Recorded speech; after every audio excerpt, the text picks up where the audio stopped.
Hey, everybody. Good morning. Welcome back to the Shut the Front Door podcast. This is the podcast about real talk about real estate. Man, I messed it up every single time lately. Anyways, Jimmy, thank you for the like on the stream and testing the comments. We see that that's working again. Had a little bit of technical issues this morning, but we are now up and running. So good morning, Scott. Good morning, man. How's it going today? Going good, going good. So again, you bring us another valuable and interesting topic for today's podcast, and I'll let you hit it out of the park. Take it from here. Well, no pressure, right? Yeah. So we actually get a lot of questions, especially this time of year, about people who, not even really questions. They tell us that they're going to wait till after the election. They want to see what's going to happen before they buy. Mm-hmm. And I thought it makes sense today to explore whether that's a good idea or not. So go ahead. Do you hear that from your buyers? Well, all the time, and not just even waiting for the election, but waiting in general. But in this particular podcast, talking about this very sensitive subject, we hear this as a primary, call it excuse, if you will, more and more as the election gets closer and closer. And I get it. I understand it because there's a lot of things that can change and a lot of things that can happen. But, you know, the stats just do not line up with this theory. Yeah, we generally, not even generally, pretty much specifically can say that the longer you wait to buy a house, the more you're going to pay for it. That's just been the trend for years in our market. Mm-hmm. And what's interesting about elections is that everybody thinks that it's going to get better if their guy wins and worse if the other guy wins, which means half the country's right and half the country's wrong, if in fact it even changes. Yeah. So we thought we'd take a quick look at some market stats. Now, fair warning, there's going to be some charts and graphs here and some sort of nerdy talk. Those of you listening on Spotify, you may want to jump onto YouTube to find us for this one in particular. We'll try to narrate the best we can so we don't lose you in the numbers, though. Ready for the numbers? Yeah, let's throw some numbers out there. Let's see here. Excuse me. So, quick look. One of the numbers we look at a lot in real estate is what we call months worth of inventory. And what that is a measure of if nothing else got listed, how long would we have inventory for? So in other words, let's use some simple numbers and say that if 10 homes sell per month and there are 30 homes on the market, if nothing else gets listed, then we have 3 months worth of inventory, right? That's basically how that math works. And we track this number as a measure of whether we're in a seller's market, a buyer's market, or if it's balanced. Generally speaking, 6 months worth of inventory is considered a balanced market. Mm-hmm. Now, here's some quick stats to look at if you see us on screen. We haven't been to 6 months worth of inventory since at least 2019. Mm-hmm. So we've been in a seller's market, and the lower this number gets, the tighter the market is, the more you expect prices to go up. This is a measure of supply, right? Supply and demand. Yeah, exactly. So as a buyer, you want this number to be higher. Correct. And as a seller, if you're looking to maximize your return on your real estate investment, you want this number to be lower. Mm-hmm. So if we take a quick look back, let's say we zoom back to November of 2020. At that point, there were 3.65, so call it 3.5 months worth of inventory. That's November of 2020, right before the last election. Now, what you'll notice is if that number was 3.65 all the way through 2021, 2022, 2023, and 2024, we didn't get back to that level until August of this year. So waiting from what you're saying is those who waited during the last election for the exact same reasons as we're talking about now would have had to wait 4 years. For the market, if the thought was, well, we think some stuff's going to come on the market and things are going to improve after the election, well, they didn't, at least not for buyers. Right. The market was very strong for sellers, but for buyers out there back in November 2020 who said, we're going to wait and see if things, see if some more stuff comes on the market. We think people are going to list after the election. That didn't happen. Right. We're going to take a look at one other metric we like, and that is median property value. And this is just simply what's real estate worth.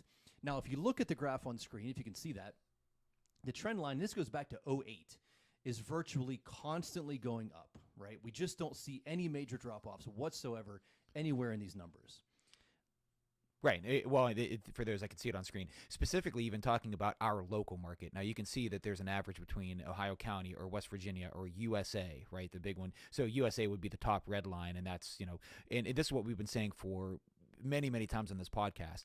We are usually half. Just look at the difference here. We are half of what the national average does. So even if the market were to take a upward or downward or whatever trend you think is going to happen after the election, we are half of the median national average, meaning that let's just say the housing market does become our prediction, it's not going to have a negative influence. It's actually housing markets or housing prices are going to continue to go up. Well, if that's true, at a national average, our market tends to thrive because those people who are displaced from the more expensive markets tend to seek out more affordable places to live. In good old Mountain Mama, Ohio Valley, we are amongst some of the most cost-effective places to live in the country. Yeah, it's true. It's like there's a buffer, right? Right. So whatever's happening nationally sort of happens here, but on a much lower level, and we just never see significant drop-offs. But let's talk elections specifically, right? Mm-hmm. So if we go back to, say, November of 16, excuse me, we'll go back an extra election this time. Average or median sale price, median home value in Wheeling, so we're looking at the Wheeling market for these numbers, but it's consistent across the valley. Mm-hmm. The median number, median market value in Wheeling was 138, call it 139,000 in November of 2016. Sure. Okay. Fast forward to November of 2020. And we see that number went from 139,000 up to 160,000. Right. Right? So just went up. From November of 2020 to November of 2024, which we're not quite there yet, but currently our number is 195,000. Right. Now, notice through those two elections, different parties won each one. So this is not a political conversation in any way. No, not at all. It's just pragmatism. What we find, like I said, is that half the country thinks if their guy wins, things are going to get better. The other half thinks if their guy wins, things are going to get better. And it turns out that each election cycle we looked at, half the country is right and half the country is wrong, and there's no way to know which half it is. Not at all. And again, the more telling thing for me on that graph is looking at, in fact, let me pull it back up here one more time. Check out the national, right, from just look back at September to February of 2021, back in right there, Scott, between 2020. Look at the jump between the national, okay? And why this matters to us, and I can take this back off of the screen here. Let's go back. Why this matters to us again, and I want to make this point very, very clear. The national average has an impact where people have this kind of creature comfort. What you see is all there is. So when you see on the news, impending real estate crash, when you see, oh man, interest rates, it's going to be a real estate explosion, whenever they're talking about it at a macroscopic level, we need to hold our breath, take a step back, because the Ohio Valley, while it does react to changes in the market, it does not react nearly as drastically as what the national will do. In fact, we benefit from a national downturn. So when people say real estate crash and you're putting your things, whatever on the market, I know I'm getting a little bit off topic from the election, but what I'm saying is people have this tendency to react to what they believe and what they see. The Ohio Valley is one of the most stable markets in the country that you could possibly invest into. 100%. And the one thing, if you're going to predict anything about the market in the Ohio Valley, is that the longer you wait, the more you pay.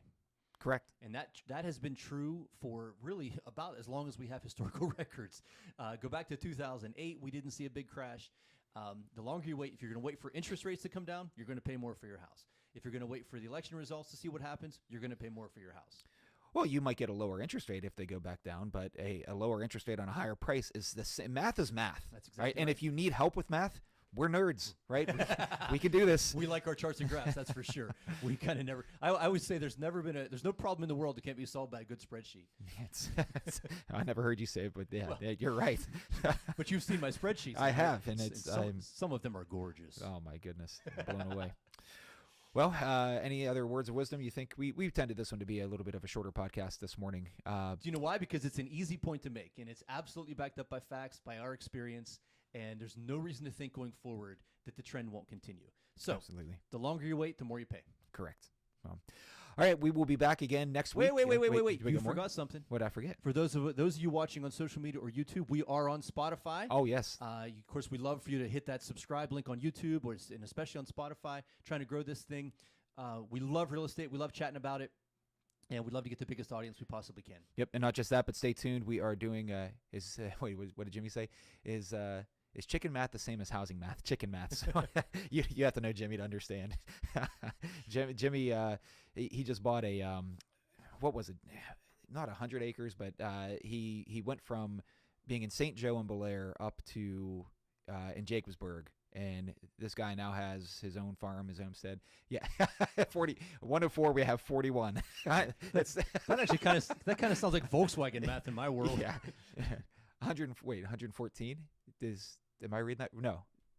You 1 of 4 and you have 114 chickens. Good Lord, how far we've come off of this podcast. Anyways, yes, Jimmy, math is math. We will be glad to help with you and your chickens. 114 acres. Okay. Gotcha. Yes. Yeah. And if you need a spreadsheet to keep track of your chickens, man, I'm your guy. I got you. We got you taken care of. But Jimmy, again, thank you for watching. Stay tuned for our giveaway that we're going to be announcing on our YouTube channel. Again, Scott, good plug. Follow us on Spotify, all of our social media. Like, follow, and share. It's the best way to help our small business. And anyways, thanks for watching.